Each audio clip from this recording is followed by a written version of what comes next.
Namaste. Welcome to DNN. Arvind is reading today's main news. తప్పుడు వ్యాఖ్యలను ఖండించిన TDP Janasena నాయకులు.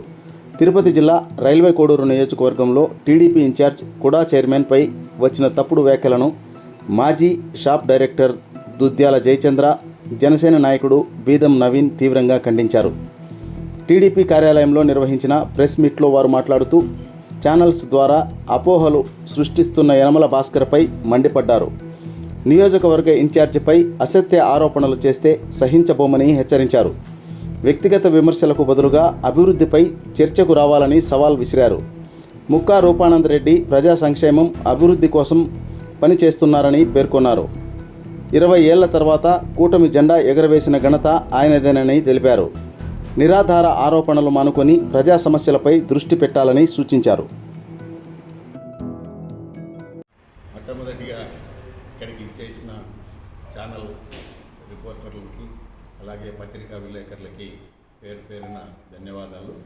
ఈరోజు ఇక్కడ ప్రెస్ మీట్ పెట్టడానికి కారణము కూటమిలో భాగంగా ఉన్న జనసేన పార్టీ నాయకుడిగా గొప్పలు చెప్పుకుంటున్న యనమల భాస్కర్ మా తెలుగుదేశం పార్టీ రైల్వే కోడూరు నియోజకవర్గం ఇన్ఛార్జి గారిని 10 మంది దగ్గర తప్పుగా మాట్లాడడము అది తప్పు. ఆయనకు విజ్ఞానం ఉంటే, జ్ఞానం అనేది ఉంటే, ఆయన ఎంటెక్ పిహెచ్డి చేసినాను, నేను 2 రాష్ట్రాలకు సిఇఓగా పనిచేసినాను టీసీఎస్లో అనేసి గొప్పలు చెప్పుకుంటున్నాడు. చాలా నీతిపరుడు మాదిరి.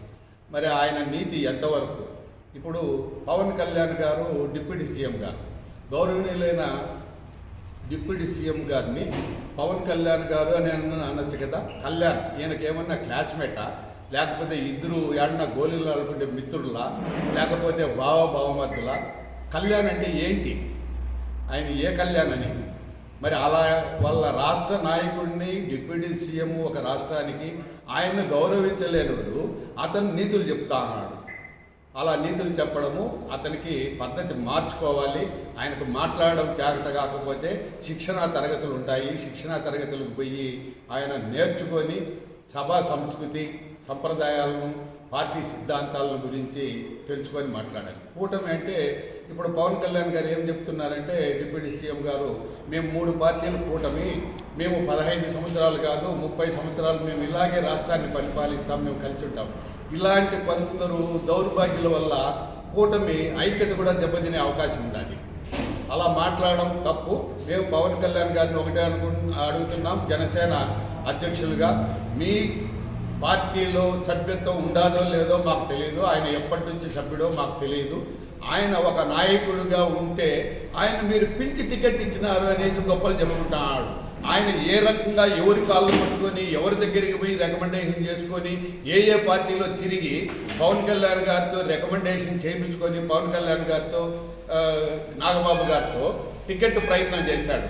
ఆ టికెట్ ఇచ్చేటప్పుడు ఆయన ఏదో గొప్పగా చెప్తాడు నా ప్రతిభను చూసి. ప్రతిభ ఏమీ, ఆయనది ఎన్ఆర్పురంలో కనీసం ఓటు లేదు. ఆయన ఎలక్షన్లో క్యాండిడేట్గా డిక్లేర్ చేసినాక ఎంతమందిని కలుపుకొని పోయినాడు, ఎవరెవరి నాయకుల దగ్గరికి పోయినాడు, ఎవరి కార్యకర్తలను కలిసినారు, ఎక్కడ తిరిగినారు, ఎవరి కాళ్ళకు మొక్కుతా తిరిగినాడు. ఆ వారం రోజులు నేను నరకం అనుభవించినాను అన్నాడు.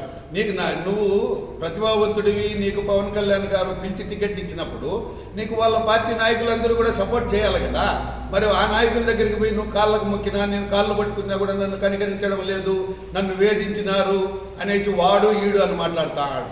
ఏంటయ్యా నీ చదువేంటి, నీ సంప్రదాయం ఏంటి, నువ్వు మాట్లాడే మాటలేంటి, వాడు ఈడని మాట్లాడడం ఏంటి? ఇప్పుడు నువ్వు చాలా నిజాయితీపరుడు అన్నావు. మరి నిజాయితీపరుడుగా నీకు వారం రోజులు టికెట్ టైం ఇచ్చినారు, నువ్వు ఎవరిని కలుపుకొని పోలేదు. అందులో వర్గాలుగా ఉన్నారు, 3-4 వర్గాలుగా ఉన్న పార్టీ కార్యకర్తలను కానీ ప్లస్ నాయకులను కానీ ఏ రోజు నువ్వు కలుపుకొని పోలేదు.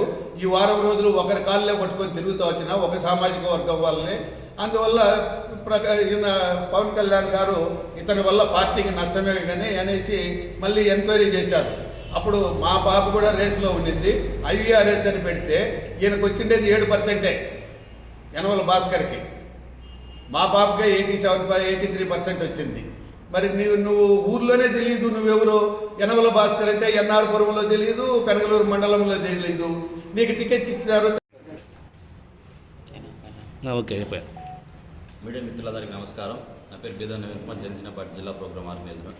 ఈరోజు ఒక ఎదవ గురించి మాట్లాడాలని ఈరోజు వస్తాను నేను ఎప్పుడు అనుకోలేదు. ఆ ఎదవ ఎవరంటే బద్దం భాస్కర్. నీకు నేనేమని చెప్తున్నానంటే, రూపారెడ్డి సార్ని నీ ఇష్టాంతరంగా నువ్వు మాట్లాడుతున్నావు మీడియాలో కూర్చొని. రూపారెడ్డి సార్ వచ్చిన తర్వాత 20 ఏళ్ళ తర్వాత ఈరోజు మన రైల్వే కోడ్ కాన్స్టిట్యూషన్లో పార్టీ గెలిచింది. కూటమి ధర్మంతో జనసేన పార్టీ గెలిచింది. ఈ విధానం కష్టపడడానికి, గెలవడానికి కష్టపడడానికి విపరీతంగా ఎన్డీఏ కూటమి అందరూ, జనసేన పార్టీ కావచ్చు, బీజేపీ కావచ్చు, తెలుగుదేశం కావచ్చు, ప్రతి ఒక్క నాయకులు కష్టపడి గెలిపించారు. నువ్వు అక్కడ కూర్చునేసి అతనేదో రూపారెడ్డి సార్ అప్పులు చేశాడంట. అప్పులు ఎవరు చేయరయ్యా? ప్రతి ఒక్కరికి అప్పులు ఉంటాయి, నాకుంటాయి, నీకుంటాయి, అందరికీ అప్పులు ఉంటాయి. నువ్వు అప్పులు చేశారని మాట్లాడి నీకేమే, దానికి ఏం రైట్ ఉంది? నీకు అప్పులు చేసుకొని వచ్చి నీ దగ్గర కూర్చున్నారా? నిన్న నా స్నేహితుడు చెప్పాడు, ఈ మారి ఫోన్ చేసి అక్కడ మీడియాలో కూర్చునేసి ఫోన్ చేసి, నువ్వు అక్కడ తెలియకుండానే, అతని వ్యక్తి పేరు నేను చెప్పను, తెలియకుండా నా వ్యక్తికి ఫోన్ చేసి నీకు ఎన్ని కోట్లు అప్పియాలని చెప్పిన ఫోన్ చేశాడు. నీకేమైనా అతను చెప్పాడా? అతనే నిన్న మా స్నేహితుడికి ఫోన్ చేసి నన్ను ఇట్లా మీడియాలో కూర్చుని నాకు తెలియదు, ఈ విధంగా మాట్లాడారని చెప్పాడు. నీ ఇష్టాంతరంగా నువ్వు కూర్చునేసి ఆడ రూపారెడ్డి సార్ని, ఎమ్మెల్యే గారిని, మా నాయకుడు తాతచెట్టి నాయకుడు గారిని మాట్లాడడానికి నీకే రైట్స్ ఉన్నాయి? ఎమ్మెల్యే గారు దాచారని, ఎమ్మెల్యే గారు దాస్తే సీఎం రిలీఫ్ ఫండ్ చెక్కులు ప్రతి ఇంటికి వెళ్ళి దగ్గరుండి ఎవరు ఇస్తున్నారు? ఎమ్మెల్యే గారి చేతుల మీద కదా ఇస్తున్నారు. మీ కంటికి కనపడలేదు? అది మీ కంటికి కనపడట్లేదా?